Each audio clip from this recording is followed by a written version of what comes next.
Hey friend, are you searching for a podcast that partners faith and entrepreneurship?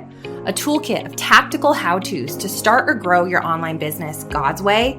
Hop over and check out The Stephanie Gass Show, a top 0.5% podcast for women who are ready to create impact and income without sacrificing family or their faith.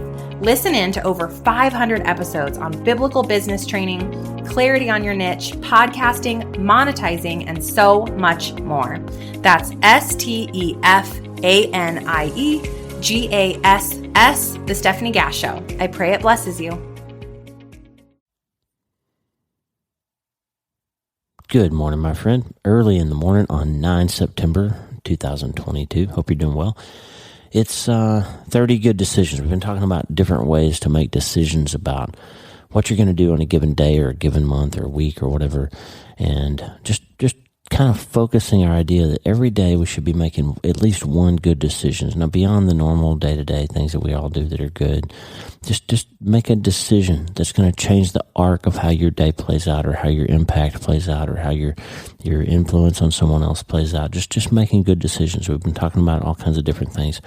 And today I want to talk about something that John Swanson, my friend over at 300wordsaday.com, 300wordsaday.com is John Swanson's daily blog, I think every day but Saturday. And John's just always kind of writing some thought-provoking thing. And the other day he mentioned his old book, or his former book, A Great Work, which is kind of a work through the book of Nehemiah in the Old Testament about building the wall of the city and the great work that Nehemiah was called to.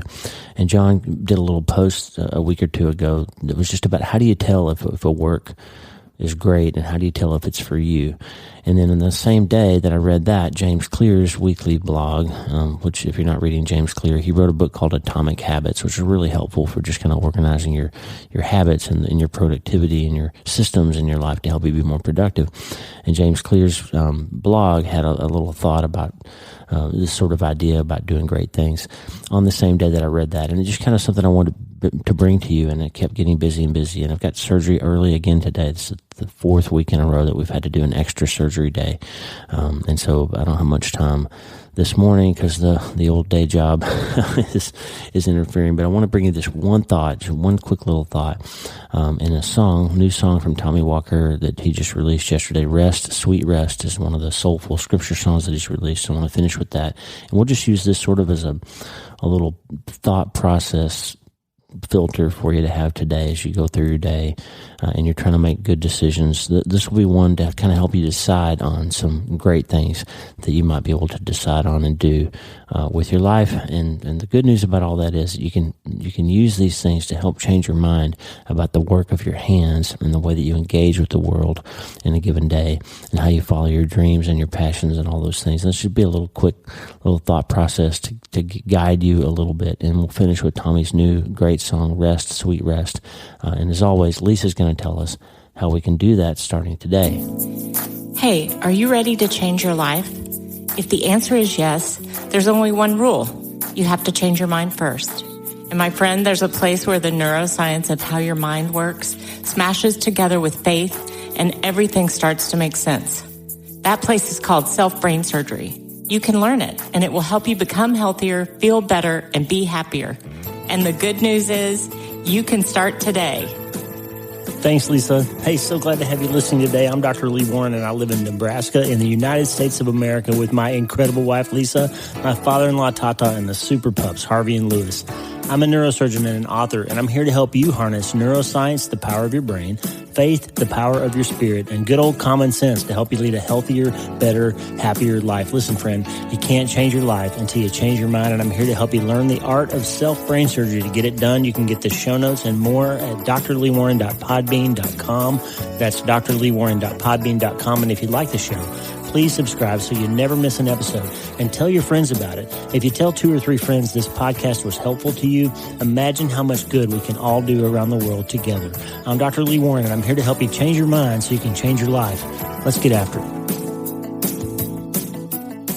All right, so let me tell you what John Swanson said. John wrote a great post, and I got his permission to sort of just quote him on this. he said it was great to share his work. So he had this email called "What Makes a Work Great?" So sometimes we feel like we're being called to something big, starting a business, starting a ministry, changing jobs, marrying somebody, doing these things, maybe starting a nonprofit, maybe doing something that seems big and scary. Maybe writing a book might be that for you. Maybe losing weight, maybe ending a relationship that's not appropriate, maybe stopping a habit that's been hurting you, something that's important and big in your life that God's calling you to, and your heart is telling you it's time to do this thing, or something that you've never even thought of before that seems thrust in your path, and all of a sudden it's kind of taking up a lot of bandwidth in your brain, and you feel like you're being called to it. Lisa and her sister, Lisa's sister, Jessica, went to Rwanda recently, and she's a primary school teacher at a private school, and her life's work has been about teaching children how to read and developing better pathways to helping educate children and develop programs for education and educators and educating teachers how to do these things across the country and now the world. And she was invited to go over to Rwanda and help set up a school and all this cool stuff. And while she was there, she discovered this mother and young group of children who don't have a home. They're living in a termite mud hut, basically, that's infested with termites, and just this horrible thing. And Jessica and Lisa did some research, and they found out that they can basically build a house with water and shelter and a much more comfortable environment for this family for a ridiculously low amount of money by our standards. And they're being called now maybe to get into this idea of helping people find housing in these third world countries. And it's something that they're chewing on and praying about, and it's an opportunity to get involved in something practical and real, and it feels like a great work, right? So John says, how do you know if something is a great work? Well, here's what John says. If it's a great work, something about it will make you weep. When Nehemiah heard the fact that the walls of the city that he loved, Jerusalem, had been broken down, it broke his heart, and he wept before God. He had passion for the city, and he was weeping that his city had fallen into such disrepair, and that God's people had allowed this to occur, and it made him weep. And when I walked into the room, and Lisa was reading a message from Jessica, and she was just in deep agony. I saw her face, and she was weeping and crying, and her heart was torn. And she showed me this story and these pictures of this family and this young woman and her children who are just living in squalor, and they don't have any safety or shelter, and it made her weep. And John says that the work, if it's a great work and it's real that you're being called to it, it's bigger than you are. Hugely so. Like Nehemiah, I'm going to rebuild a whole city. That's bigger than I am. Putting wells in every village in a country in Africa. No homeless children in your community. One particular person in your neighborhood knowing that they're listened to and loved. That's a big work. That's bigger than you, right? So you're being called to something that's larger than you are. It's not just, I'm going to start this ministry and put my name on it, and I'm going to do all these great things and be the public face, and people are going to say what a great work I'm doing. It's not that. It's bigger than you. So it makes you weep, and it's bigger than you. And John, the third point John made, you have to take a lot of small steps that don't even seem like they'll get you anywhere. Think about how Nehemiah's crew built that wall. It started with one rock at a time, one brick at a time. So my dad always says, you're going to eat an elephant. You take one bite at a time. And all these little steps don't seem very important until all of a sudden some time has passed and the work is continued and you've got some progress made. That segues into what James Clear wrote about on the same day that I read John's work. James Clear said this, and his website is jamesclear.com. Hard to forget that, right? JamesClear, CLEAR.com, jamesclear.com. Every week, every Thursday, he sends out a 321 little email. It's great, and it's very helpful. Not spiritual at all, but just great wisdom, kind of organizational stuff. And here's what he said that same day. So I feel like it's a God thing. I got these two emails in the same day. James Clear said, be great in small ways. Writing 100 words a day doesn't seem worthwhile when you see people publishing bestsellers. Exercising for 10 minutes doesn't seem very valuable when you see world records posted on Instagram. But winning the next 10 minutes of your life, I said your life, he said, winning the next 10 minutes is its own form of greatness. People are so busy wishing for more time and better resources that they fail to make the most of the time and the resources they have. Be great in small ways, and you may be surprised by what you've achieved within a year or two. Friend, this is the secret to unlocking generational wealth for your family. If you've got young children, start an investment account for them and put 10 or 15 or 20 or 25 or 50 or $100, however much you can afford, into that thing every month for your kids. Every month, little bits of money that you can scrape up. By the time they're 18, if you leave it alone and never touch it, then when they retire at 60 or 65, that little account that you built up over the course of all those little tiny deposits that you made will be worth a couple of $1 million. Just do that research and look at the power of compounding over time. Those little 5 and 10 and 15 and 25 and $100 deposits that you make for your kids now can create generational security and financial freedom for them and their children, if you just take that little step. So James clears to be great in small ways, right? So these little things that we don't seem important, like John says, stacking those bricks up, eventually all of a sudden you can start to see, and other people can start to see, wait a minute, we got a wall going here. You guys were just putting bricks down, but now we can start to see it. We can start to get behind this idea that you're building something that really matters. And maybe if people start building houses in Rwanda and they do 2 or 3 of them, maybe somebody else gets involved and somebody with deeper pockets says, wait a minute, this could work. And let's take this whole village and make sure nobody's homeless. Maybe something like that could start to progress and turn into a real thing that makes a huge impact in the world for the kingdom, right? So something about it makes you weep, and it's bigger than you are, and you have to take a lot of small steps that don't seem like they're going to get you anywhere. Write that 100 words today. Got a friend named Christy who writes books, and it's been a while since she wrote. And the other day on Instagram, I just challenged her a little bit. Hey, write us another book. We need another one of your books, Christy Truitt. And you know the way you do it is you write a little bit every day. And then all of a sudden you've got a story that's making sense and starts building up. And all of a sudden you've got a book, right? It doesn't just pop out of your head. It's a lot of little steps that take place over a long period of time. It makes you weep. It's bigger than you. You have to take lots of small steps. And then John says, doing the work transforms you. So when you call to this big work, you'll realize, hey, if I get into this thing, it's going to necessitate some changes in my life. I'm going to have to scrape off some things that don't give me the time to do that. I'm going to have to make some changes. Nehemiah was not a seasoned leader when that project started. He grew into one over time because he was called to that work, and he recognized that he was going to have to become better at organizing and inspiring and leading people in order to accomplish the great work to which he was called. And then God calls you to do it. And John says this very well. I know this one can creep people out. We don't like to hear people say, God called me to do this, or God told me to do this. It scares us, and sometimes we think they're crazy, or we think they're just manipulating us. But Nehemiah clearly believed that God was giving him this work. We don't always understand the mechanics of God's calling, and we have clear and tragic examples, John says, of people who attach the name of God to their own projects. But Nehemiah was clearly responding to the direction that God had given him. And I'm going to give you one simple little test. 1 John chapter 4 says that we can test spirits. He says, beloved, do not believe every spirit, but test the spirit to see whether they're from God. So in other words, you feel called to something, check it out and be diligent and pray about it and say, God, is this really you? Are you calling me to this?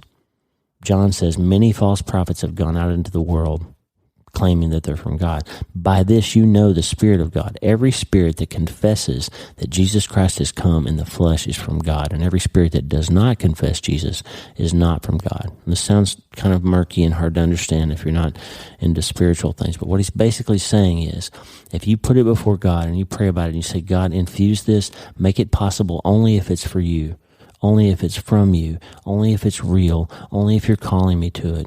And put roadblocks up if it's not. And you'll feel those roadblocks. You'll feel that tug in your spirit that says, wait a minute, maybe I'm doing this for me.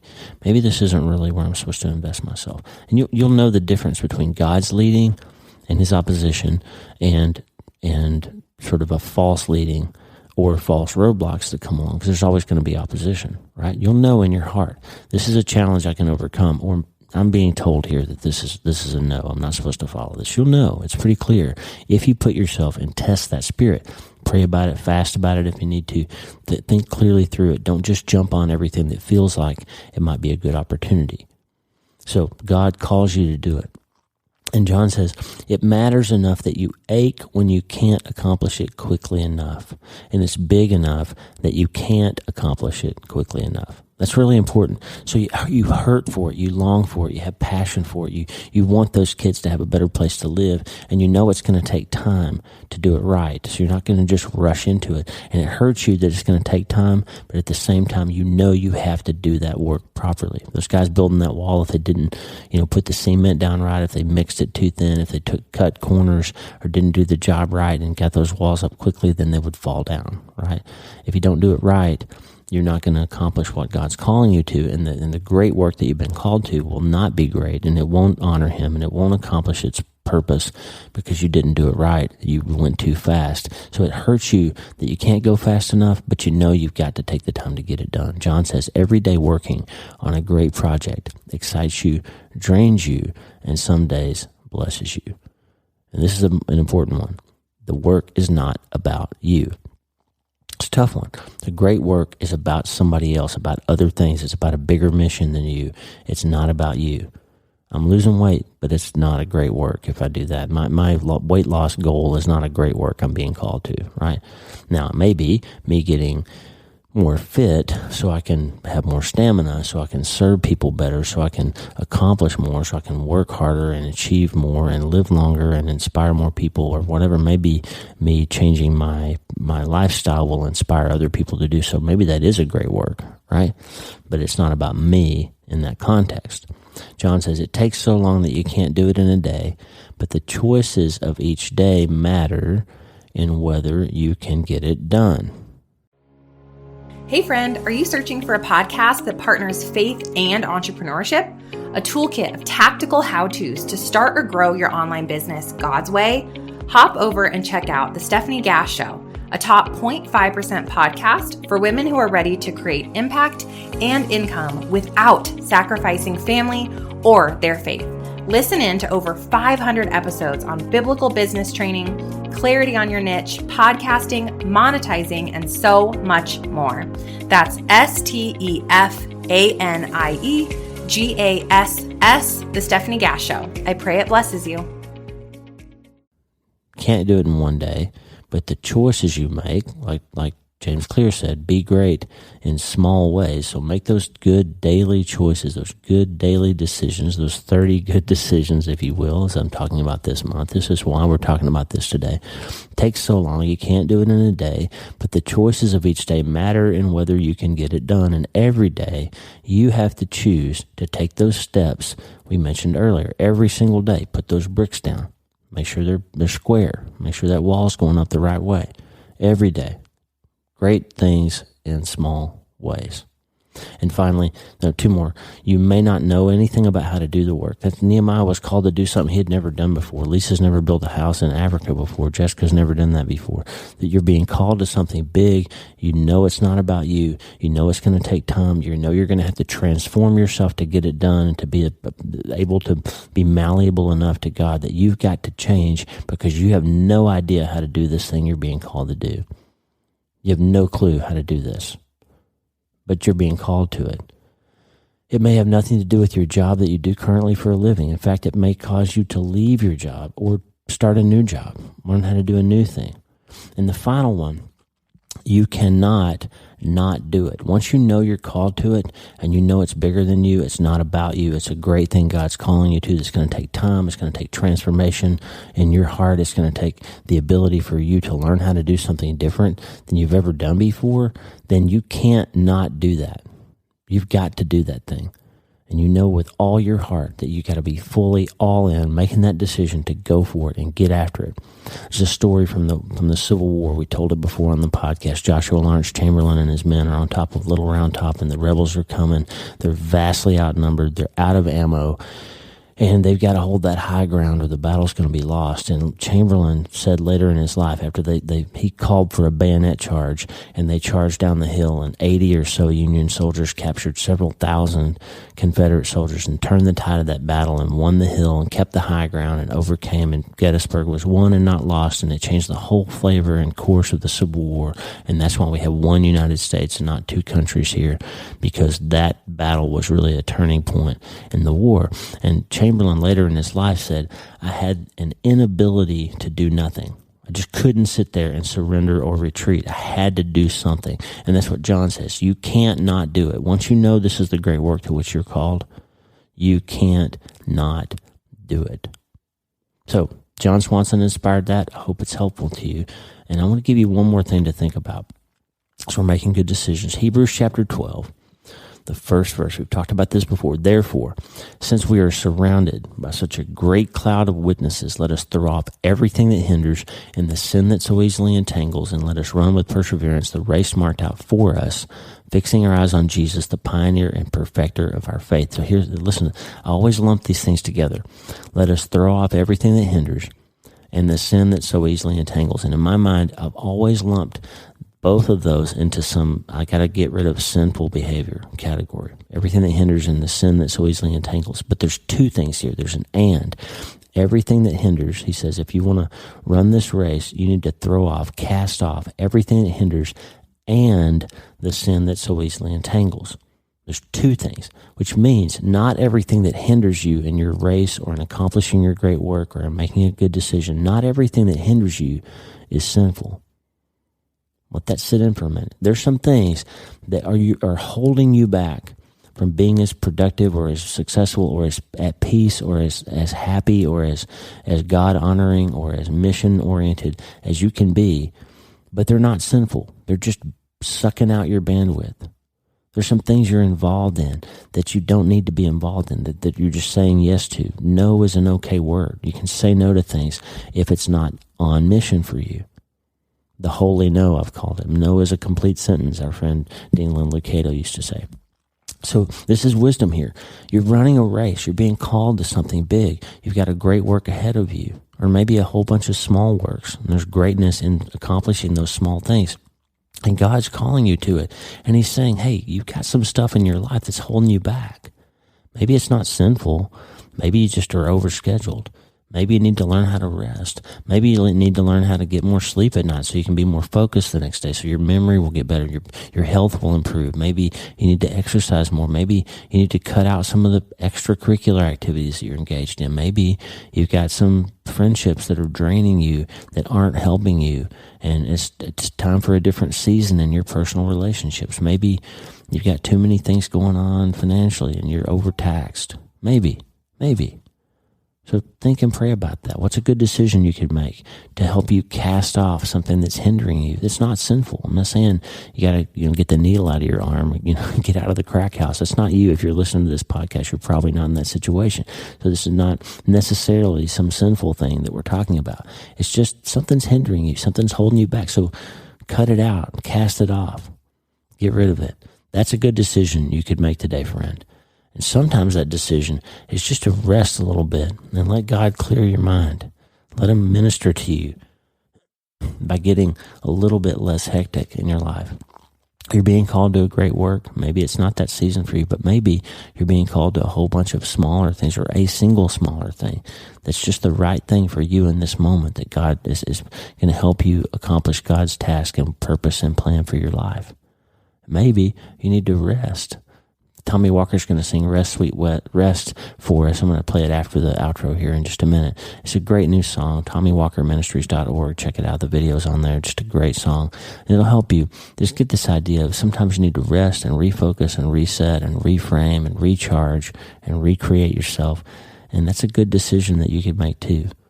So I wanted to give John Swanson some props today. This was a really good thought exercise for me. Thanks to James Clear and John Swanson. I'll put links to both of those in the show notes and also a copy, the link to Tommy's new song.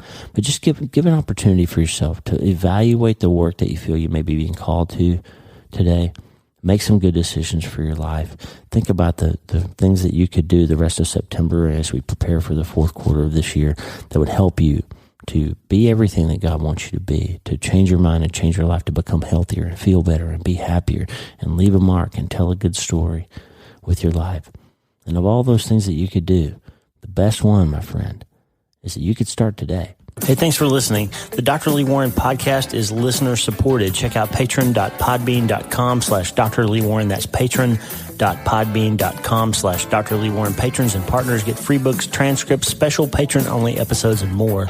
And partners like you allow us to stay ad-free and keep growing. Please subscribe to the show so you automatically get every episode. And if you like the show, you'll love my weekly letter. Check out my writing at drleewarren.substack.com, drleewarren.substack.com. Get the free newsletter every week for my best prescriptions for becoming healthier, feeling better, and being happier through the power of faith and neuroscience smashing together via self-brain surgery. drleewarren.substack.com. And if you need prayer, go to the prayer wall at wleewarrenmd.com/prayer. The theme music for the show is Make Us One by Tommy Walker, graciously provided for free by the great folks over at TommyWalkerMinistries.org. Check it out and consider supporting them. TommyWalkerMinistries.org. Remember, you can't change your life until you change your mind. And the good news is you can start today. I'm Dr. Lee Warren. I'll talk to you soon. God bless you, friend. Have a great day.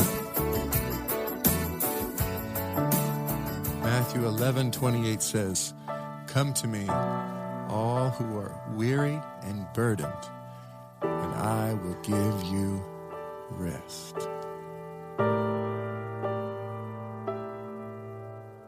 Come, all who are weary, come, all who are burdened, come, and I will give you rest.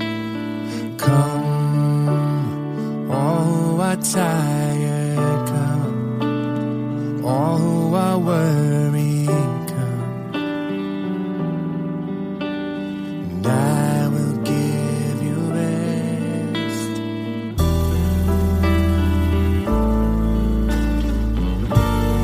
Rest, sweet rest, for your weary soul.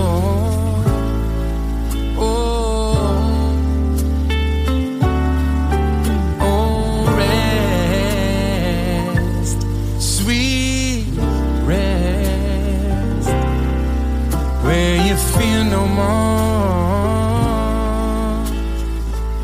no more.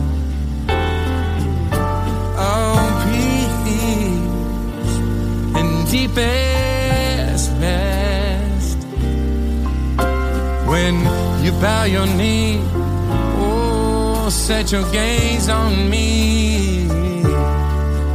Oh, peace and holy rest, when you place your hope, place your faith, place your trust all in me again.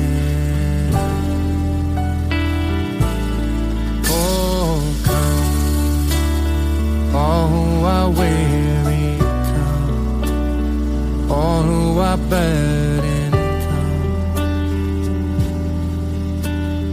I will give you rest.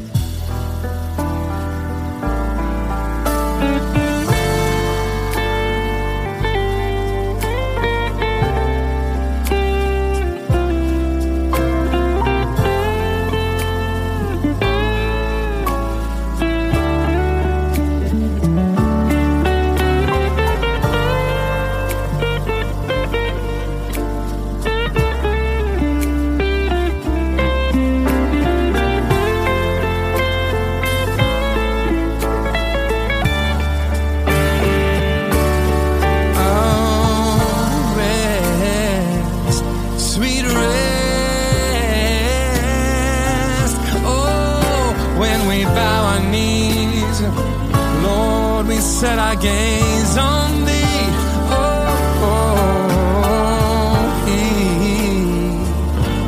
in deepest rest, when we place our hope, place our faith, place our trust all in you again.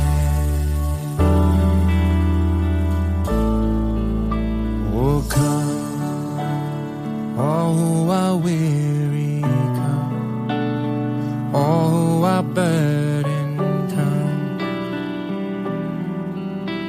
and I will give you rest. Come, are tired, come. All who are worried,